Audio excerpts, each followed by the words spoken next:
क्या वो अंडरवर्ल्ड में और विशेष रूप से मुंबई में दाऊद इब्राहिम की जगह लेना चाहता है? क्या डी कंपनी के सरगना की जगह खाली हो गई है?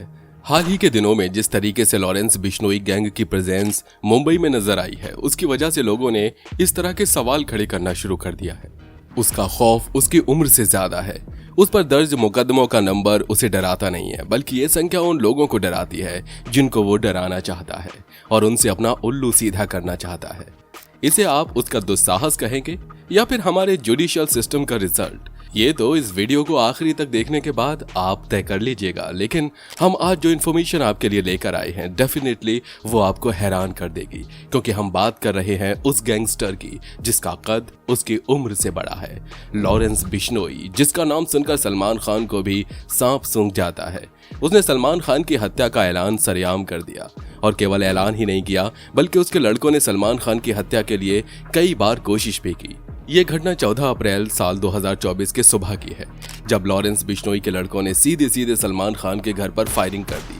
मोटरसाइकिल पर सवार होकर आए दो लोगों ने बांद्रा स्थित सलमान खान के गैलेक्सी अपार्टमेंट पर 5 राउंड फायरिंग की और वहां से भागने में कामयाब हो गए।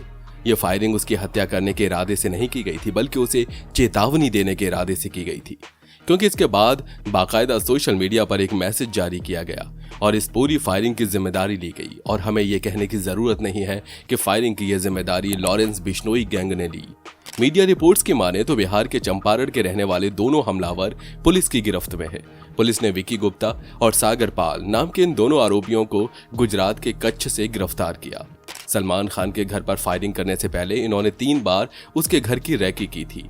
अब पुलिस की पूछताछ में वो आए दिन नए खुलासे कर रहे हैं।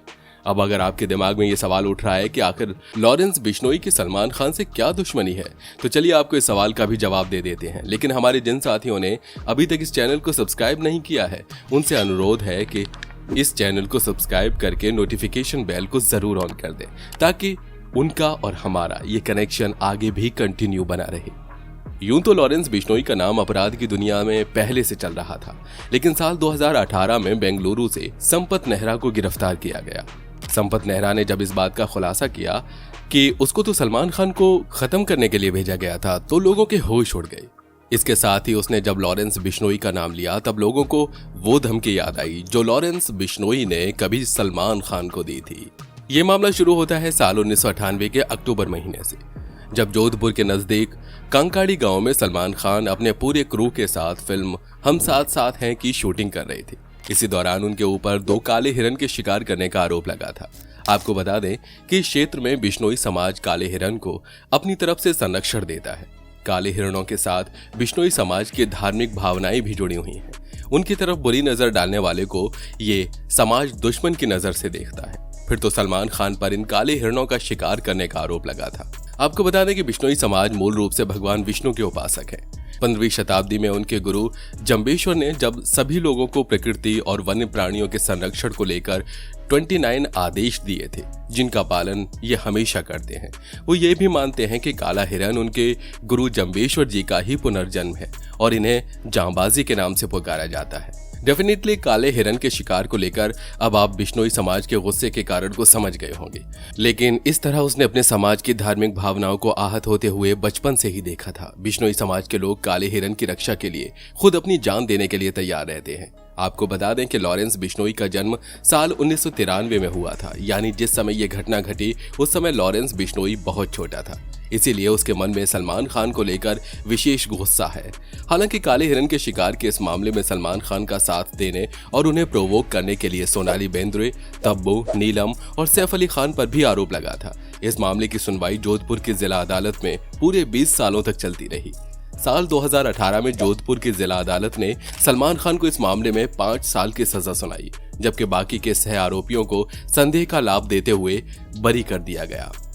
सलमान खान ने इस सजा के खिलाफ ऊपर की अदालत में अपील की। सलमान खान को इस मामले में हाई कोर्ट ने बरी कर दिया, लेकिन लॉरेंस बिश्नोई इस मामले में सलमान खान को अपनी तरफ से माफ करने के पक्ष में नहीं है। उनका कहना है कि सलमान खान को अपना अहंकार छोड़कर हमारे देवता के मंदिर में आकर माफी मांगनी पड़ेगी। अगर उनका समाज सलमान खान को माफ कर देता है, तब वो इस मामले में कुछ नहीं करेगा। लेकिन आपको बता दें कि लॉरेंस बिश्नोई सलमान खान के मामले को लेकर सबसे पहले उस समय सुर्खियों में आया जब उसने पुलिस कस्टडी में रहते हुए मीडिया के सामने यह खुल्लम खुल्ला बयान दिया कि वो सलमान खान को जान से मार देगा। इसके बाद समय समय पर न केवल उसकी तरफ से धमकियां आती रहीं बल्कि उसके लड़के सलमान खान के फार्म हाउस से लेकर उसके घर तक रेकी करते रहे। बीते समय में सलमान खान के पिता सलीम खान को एक धमकी भरा पत्र भी मिला था और अभी हाल ही में सलमान खान के घर के भीतर जो फायरिंग हुई है उसने तो सचमुच लॉरेंस बिश्नोई के खौफ की शुरुआत कर दी है। सवाल ये है कि लॉरेंस बिश्नोई की तरफ से ये तमाम कार्रवाई मुंबई में ही क्यों हो रही है।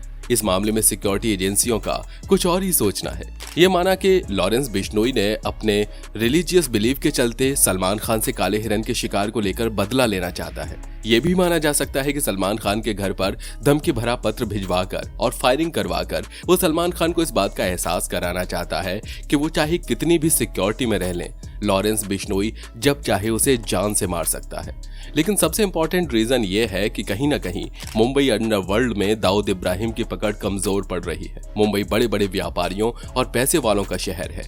अगर वहां पर लॉरेंस बिश्नोई ने अपनी दहशत जमा ली तो डेफिनेटली वहां के बिजनेसमैन से वो अच्छी खासी रकम वसूल कर सकता है। हो सकता है कि लॉरेंस बिश्नोई एक बार फिर मुंबई को अंडरवर्ल्ड के 90 के दशक वाले समय में ले जाना चाहता हो, फिल्म प्रोड्यूसर्स और डायरेक्टर्स से फिरौती वसूलना चाहता हो। मुंबई में कई मल्टीनेशनल कंपनियां हैं, देश की आर्थिक राजधानी है। डेफिनेटली अगर इस पर लॉरेंस बिश्नोई की दहशत का सिक्का चल गया तो वो और भी ज्यादा खतरनाक और बड़ा हो जाएगा। सलमान खान जैसे बड़े स्टार को टारगेट करने का मतलब भी यही है कि अगर उसके आगे सलमान खान जैसी बड़ी हस्ती झुक जाएगी तो आगे चलकर वो पूरे बॉलीवुड और मुंबई के किसी भी बड़े से बड़े व्यक्ति को अपने आगे झुकाने की ताकत रख सकता है। यही वजह है कि वो सलमान खान को माफी मांगने के लिए मजबूर कर रहा है। जहां तक एक तरफ सलमान खान के खिलाफ कोर्ट की कार्रवाई चल रही है तो वहीं दूसरी तरफ अगर सलमान खान लॉरेंस बिश्नोई के डर से बिश्नोई समाज के मंदिर में जाकर सार्वजनिक रूप से माफी मांग लेता है तो यह लॉरेंस बिश्नोई के डर की बड़ी जीत होगी। सलमान खान ने अपनी फिल्मों के जरिए पब्लिक के मन में जो दबंग स्टार की छवि बनाई है वो पूरी तरह से मिट्टी में मिल जाएगी। सलमान खान के घर पर फायरिंग करने के बाद लॉरेंस बिश्नोई गैंग की तरफ से जो कबूलनामा और सोशल मीडिया पर जारी किया गया है उसके आखिरी में दाऊद इब्राहिम का भी नाम लिया गया है। इसमें साफ साफ लिखा है कि हमने दाऊद और छोटा शकील नाम के 2 कुत्ते पाल रखे हैं। इसका मतलब तो साफ है कि लॉरेंस बिश्नोई मुंबई पर दाऊद इब्राहिम की हुकूमत को सीधे सीधे चुनौती दे रहा है। वो उसे कुछ नहीं मानता और खुद मुंबई पर राज करना चाहता है। वैसे आप इस बारे में क्या सोचते हैं? क्या सचमुच लॉरेंस बिश्नोई मुंबई में दाऊद इब्राहिम की जगह लेना चाहता है? और इस बात में कितना दम है कि लॉरेंस बिश्नोई मुंबई में दाऊद इब्राहिम को रिप्लेस कर सकता है? अपना जवाब हमें कमेंट बॉक्स में लिखकर जरूर बताइएगा। अब एक सवाल यह भी उठता है कि सलमान खान जैसे सुपरस्टार सेलिब्रिटी के लिए लॉरेंस बिश्नोई की धमकी क्या मायने रखती है? तो आपको बता दें कि लॉरेंस बिश्नोई को हल्के में कतई नहीं लिया जा सकता है। 12 फरवरी साल 1993 को पंजाब के फिरोजपुर में लॉरेंस बिश्नोई का जन्म हुआ था। लॉरेंस के पिता हरियाणा पुलिस में कांस्टेबल के पद पर काम करते थे। हालांकि साल 1997 में उन्होंने पुलिस की नौकरी छोड़कर अपने आप को पूरी तरह से खेती किसानी में लगा दिया। लॉरेंस बिश्नोई की स्टार्टिंग स्कूल एजुकेशन अबोहर में हुई। साल 2010 में उन्होंने वहां से 12वीं की कक्षा पास की थी। आगे चलकर हायर एजुकेशन के लिए लॉरेंस बिश्नोई चंडीगढ़ चले गए, जहां उन्होंने डीएवी कॉलेज में एडमिशन लिया और पंजाब यूनिवर्सिटी से पढ़ाई करने लगे। इसी एजुकेशन के दौरान वो स्टूडेंट पॉलिटिक्स से भी जुड़ा। साल 2010 से 2012 के बीच में स्टूडेंट पॉलिटिक्स से रिलेटेड लॉरेंस बिश्नोई के ऊपर हत्या के प्रयास और दूसरे अन्य मामले दर्ज किए गए।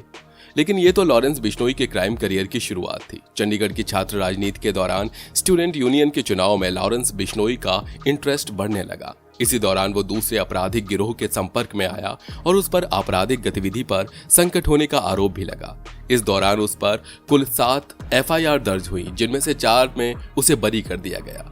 इसके बाद साल 2013 में कॉलेज के इलेक्शन हुए, जिसमें उसने पार्टिसिपेट किया, मगर उस पर आगे चलकर विजेता उम्मीदवार के साथ साथ लुधियाना नगर निगम चुनाव के अपोनेंट कैंडिडेट की गोली मारकर हत्या करने का आरोप लगा। अपनी आपराधिक गतिविधियों के चलते लॉरेंस बिश्नोई को फरारी करनी पड़ती थी। इसी दौरान उसने शराब का अवैध कारोबार शुरू किया, अपना गिरोह बनाया और उसमें उसने हत्या करने वाले पेशेवर लोगों को भी शामिल किया।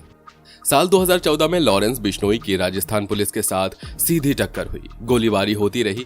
फाइनली राजस्थान पुलिस ने उसे अरेस्ट करके जेल भेज दिया, मगर जेल में रहकर उसने अपने खिलाफ गवाही देने जाने वाले लोगों की हत्या की साजिश को अंजाम दिया। आगे चलकर लॉरेंस बिश्नोई का संपर्क जसविंदर उर्फ रॉकी से हुआ। ये नया गैंगस्टर से नेता बना था, लेकिन दोनों ने साथ मिलकर अपना क्राइम सिंडिकेट के जरिए क्रिमिनल वर्ल्ड में एक्टिव रहा। साल 2016 में जयपाल भुल्लर ने रॉकी की हत्या कर दी। हालांकि साल 2020 में जयपाल भुल्लर की भी हत्या हो गई। भरतपुर की जेल में रहते हुए भी लॉरेंस बिश्नोई अपना क्राइम सिंडिकेट ऑपरेट करता रहा। इसमें जेल के अधिकारी और कर्मचारी भी उसका साथ देते रहे। आगे चलकर लॉरेंस बिश्नोई पर मकोका के तहत भी अपराध दर्ज किया गया। इसके बाद उसे दिल्ली की तिहाड़ जेल में ट्रांसफर कर दिया गया।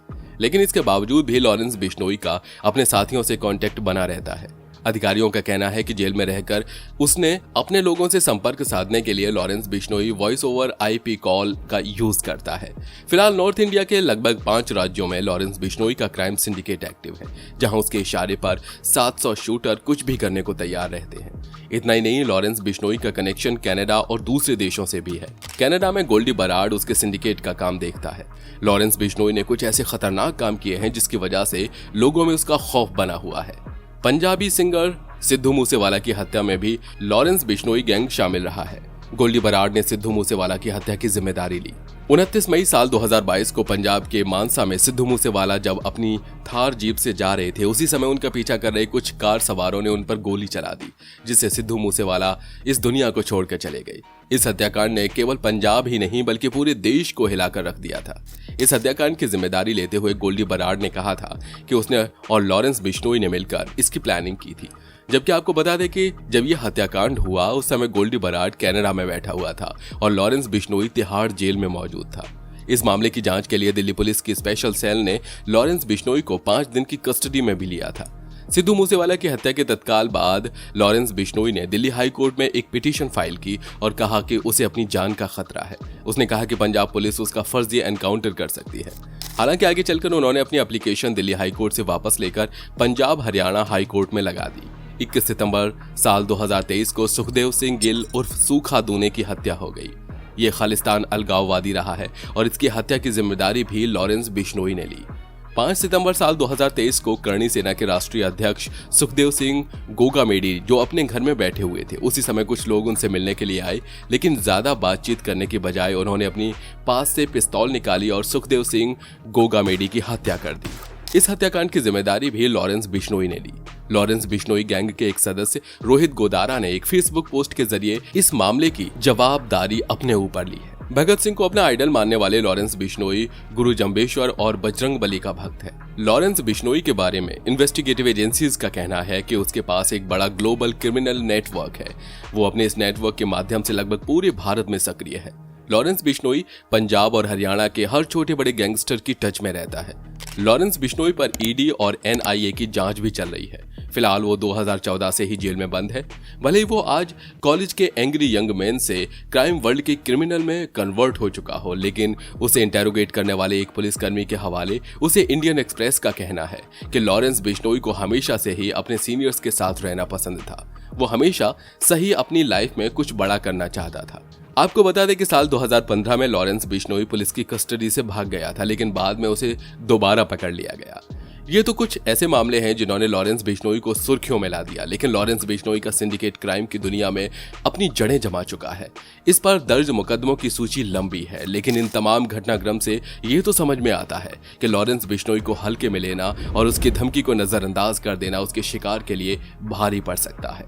आज की तारीख में लॉरेंस बिश्नोई एक खतरनाक गैंगस्टर है जिसने नेशनल और इंटरनेशनल लेवल पर अपने क्राइम का एक बड़ा नेटवर्क तैयार कर रखा है। इस लाइन में उसकी एम्बिशन और एज काफी हाई है। आज भी सैकड़ों लड़के उसके लिए काम करते हैं। इन लड़कों का रिक्रूटमेंट किया जाता है। टारगेट पर वो नौजवान होते हैं जो थोड़े दिलेर होते हैं और उनके पास कोई काम धंधा नहीं होता, तो वो इस तरह के गैंग के लिए काम करने लगते हैं। लॉरेंस बिश्नोई के बारे में कहा जाता है कि उसने देश विरोधी गतिविधियों, खालिस्तानियों और उनके समर्थकों का हमेशा विरोध किया है। मुंबई अंडरवर्ल्ड में अपनी धाक जमाने की कोशिश कर रहे लॉरेंस बिश्नोई के बारे में आपका क्या सोचना है, हमें कमेंट बॉक्स में लिखकर जरूर बताइएगा। वीडियो पसंद आया हो तो इसे लाइक करके अपने दोस्तों के साथ शेयर जरूर कीजिए। फिर मिलेंगे एक नई वीडियो में, तब तक के लिए जय हिंद, जय भारत, वंदे मातरम।